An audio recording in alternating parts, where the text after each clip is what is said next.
Hello, no, so ngayon no, gusto ko malaman nyo no, na marami sa atin dito no, na mga preacher or vlogger no, na pinopost nila sa social media nila o sa mga page o saan man no, na patungkol dun sa pelikula nga ni Paulo Contis no, na pinamagatan no, na Dersitan, di ba?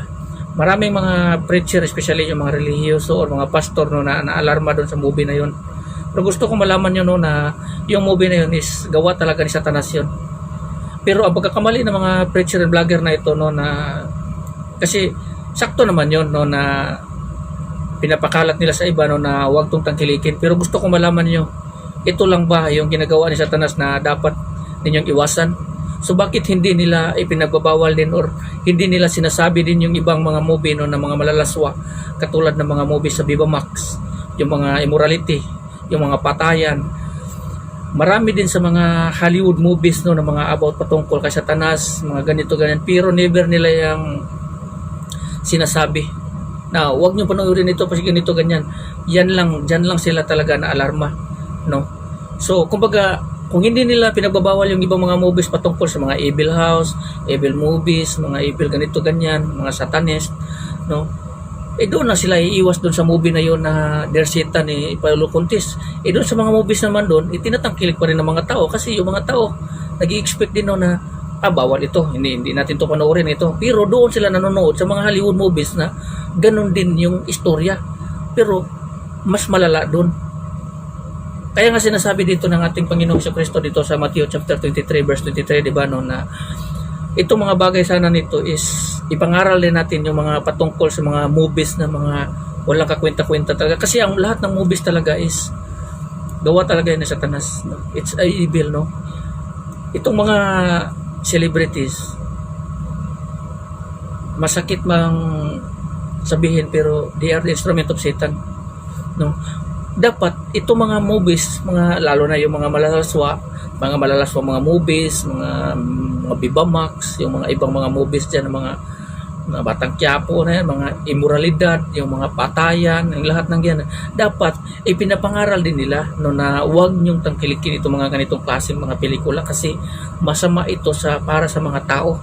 Kaso pinipili lamang nila. Kaya nga sinasabi ng ating Panginoon Kristo no, na dapat sana ninyo itong gawin na walang kinaligtaang iba. No? So ito lang yung pinopokus nila no, sa pelikula ni Paulo Contis na huwag nyo ito gawin, pero kinaligtaan nila yung iba na mas malala pa kaysa doon, diba?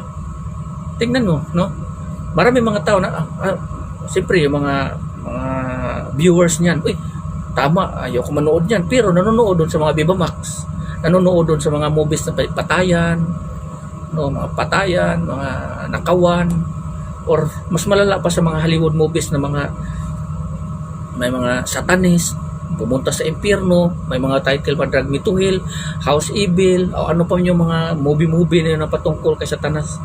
Pero tinatangkilik nila, di ba? Umiiwas sila sa isang bato, umiiwas sila sa isang maliit na tinik, pero doon, hindi sila umiiwas doon sa malaking patibong. Ganon ang sistema dito sa atin. So kumbaga may pinipili yung mga vlogger. So kayo naman, no, ng mga preacher, i-preach nyo yung katotohanan, hindi yung pinipili nyo lang. No, kasi para lamang kayo purihin yan sa mga ginagawa nyo na ganito ganyan, no? Ano kakwenta-kwenta niyan, para lang kayo purihin. Wala yan. So gusto kong ibabawal sa mga ganitong bagay, no? Kung maaari iwasan nyo po, be holy for our God is holy, no? May mga pagkakataon talaga na hindi natin maiwasan na manood ng mga ganito ganyan, lalo na sa mga boring na mga movies, ang mga boring na mga panahon, di ba? Pero pagsikapan natin na hindi tayo, o iwasan natin yung panoorin yung mga ganun talagang mga movies na mga satanist, no? Mga satanist talaga yan. Umiiwas nga kayo dun sa pelikula na yan ni Dersitan. Doon naman kayo dun sa mga Hollywood movies, hindi lang sa Hollywood, pati sa mga international, di ba, na mas malala pa kaysa dyan. Kasi nandun, pinakita na lang talaga si Satanas. Tapos hindi nga nyo ibinagbabawal yung mga laro ng mga COC, ML, yung mga Dota, yung ganun, sa mga games. Alam nyo ba yung mga karakter niyan? Yung mga Dota, alam nyo ba yung mga karakter niyan? Mga demonyo yan. Mga demonyo yan, mga karakter na yan. Hindi nyo lang alam. Panoorin nyo yan. Mga demonyo ang mga karakter niyan. Hindi nyo nga pinapangaral ito mga ganito eh, yung mga kayong mga preacher, no? Ipinapangaral nyo sana ito na walang maiiwan na iba. Dapat gawin nyo ito, gawin natin ito, no, na ipangaral yung iba. Ipangaral natin ito, mga ganito mga bagay na ito na gawa ni Satanas, na walang maiiwan or walang kaligtaan. Hindi yung umiwas kayo dito, pero doon umiwas nga dito, doon naman pumunta sa mas malala pa. So ganun ang sistema dito sa ating mundo, no? So maraming mga tao rin ng mga preacher na basta lang may ma-preach lang ganito, habol para lang purihin. Para may mga tao na ganyan, itong gusto ko na vlog, itong gusto ko na preacher kasi sinasabi yung katotohanan, pero yung katotohanan yun lang, hindi yung sinasabi yung iba pa. Kumbaga tinatabunan nila yung mas pinaka-importante pa kaysa doon, no? Never nilang sinasabi yung patungkol sa totoong pananampalataya, yung iba pang kautusan ng Panginoon, no, na dapat nating sundin, yung pagiging tapat, loyal sa ating mga pananampalataya. Never nila yung ano. So dapat ipangaral natin ito na walang makaligtaan na iba pa, no, kasi ito ay hindi natin ginagawa na mangaral tayo para tayo ay purihin, kundi mangaral tayo kundi para ang Diyos ay purihin.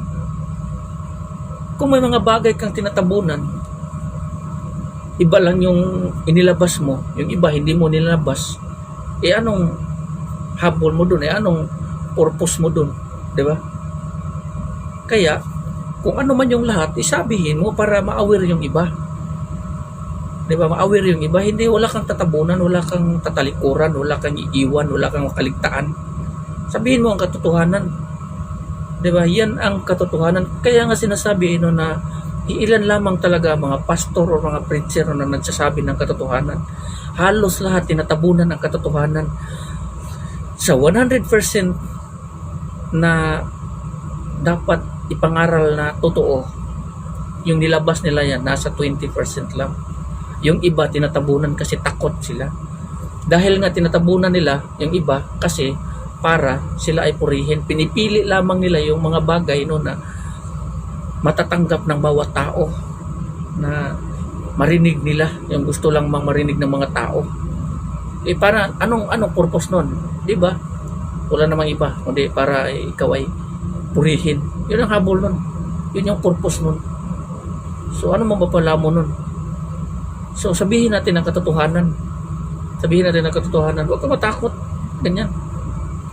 Kasi ganyan talaga ang buhay. Tingnan natin yung, di ba, alam nyo naman yung buhay ng ating Panginoon. Mga apostoles, propeta, pinatay dahil nga sa pagsasabi ng katotohanan. Kasi nga hindi nila ginawa yung mga pag-preach nila noon para sila ay purihin, kundi ang Panginoon. Kaya inalay nila yung sarili nila o buhay nila para sa Diyos, para ang Panginoon is purihin. Hindi yung nagsasalita ka ng mga ganito para ganito lang, yung ibang katotohanan hindi mo na sinasabi, anong habol mo doon, para nga lang purihin. So sabihin natin yung katotohanan, no? So hanggang dito na lang, no. Maraming salamat and God bless everyone.